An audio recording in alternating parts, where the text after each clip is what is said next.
Hi there, welcome back to my channel. So in today's video, I'm going to be giving you some tips on how to drive over speed bumps. So I take it if you've come across this video, you're looking for some additional tips to go along with your driving lessons. So let's get started. So today I'm going to explain how to go over speed bumps smoothly and correctly. Firstly, speed bumps, they're designed to slow your car down, especially in like residential areas or near schools. So when you're driving along a road that could potentially have speed bumps on it, you should be scanning the road ahead so that you don't end up braking really harshly as you approach the speed bump.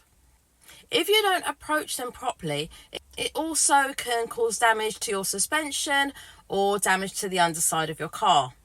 So as you're driving along roads with speed bumps, scan ahead so that you can spot the speed bumps early. So some will be painted yellow or have a warning sign nearby, but others might be really hard to see, especially if it's bad weather or poor lighting.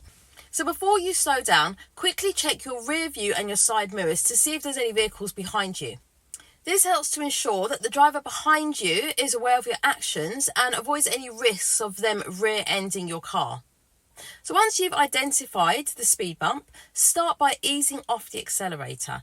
Then you need to apply pressure to the brake to slow down smoothly.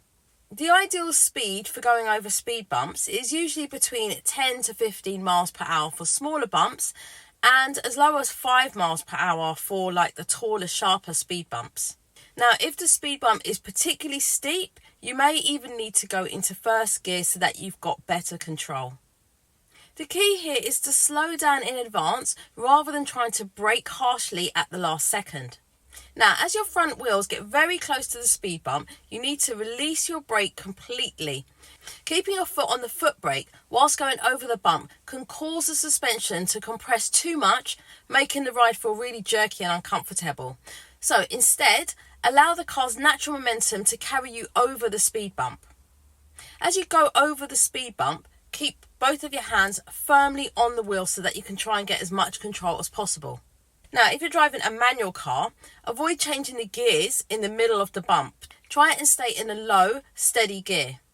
Don't accelerate whilst going over the bump. Just let the car roll over naturally. Now, once your front wheels are over, your back wheels will just follow. So keep a steady speed and let the car settle before accelerating again. Now, once all 4 wheels are past the speed bump, you can gradually apply pressure to the accelerator and return to a safe driving speed. Now, what are some common mistakes that drivers make whilst they go over the speed bump? Braking too late or too hard. So this is going to make for a really uncomfortable drive over the speed bump and can cause unnecessary damage as well on the car. Try not to keep your foot on the brake as you go over the bump because that can make the impact worse.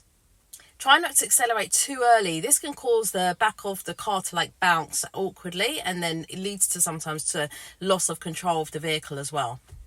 So I hope you found these tips really helpful. Remember, you need to spot the speed bump early. You need to check your mirrors.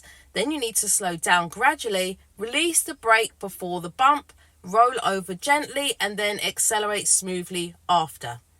So if you found this video useful, don't forget to subscribe to the channel, like the video and also turn on the notifications, and I will see you next time.